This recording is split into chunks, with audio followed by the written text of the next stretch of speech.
Alors, les Parisiens, on a enfin trouvé une justification pour faire vraiment la gueule? C'est le retour d'Anne Hidalgo! Évidemment, personne ne m'a demandé mon avis, donc je vais le donner. Voilà un sujet capital, le retour d'Anne Hidalgo, la maire de Paris.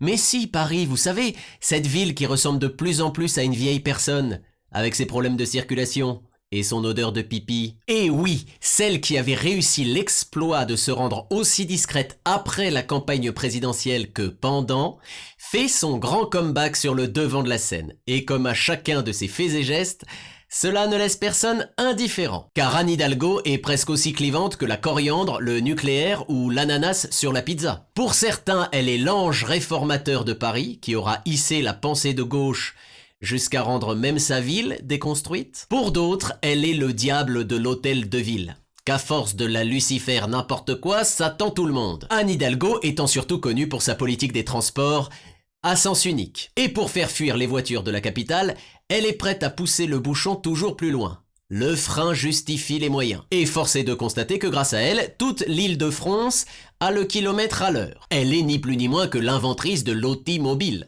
C'est comme l'automobile, mais immobile. Car la transformation de Paris en cité du futur passe par des travaux colossaux. Et aux quatre coins de la ville, tous les marteaux-piqueurs semblent chanter le même refrain, casser la voie. Objectif de Madame le maire, rendre Paris plus saine. Et en faire la cité du vélo où tout se fait avec vélocité. Mais en attendant, c'est un bordel sans nom. Un véritable charivoirie, où circuler relève des 12 travaux d'Hercule. Néanmoins, tout cela était inscrit dans son programme. Mais pas l'augmentation d'imposition annoncée il y a quelques jours.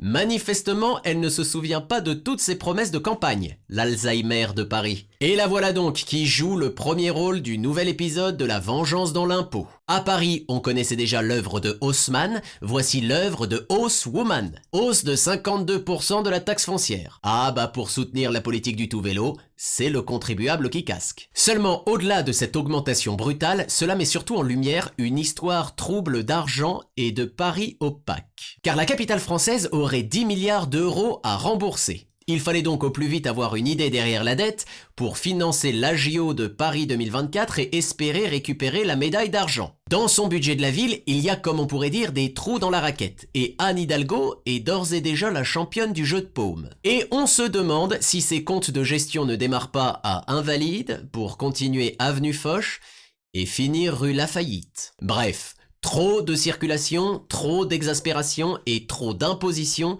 Anne Hidalgo, c'est l'âne trop. Alors, elle est pas belle la ville? Allez, à la semaine prochaine, pour un nouveau Vendredi ou la vie sauvage. Allez hop, on like, on commente et on partage la vidéo. De toute façon, t'es dans les embouteillages, t'as rien de mieux à faire.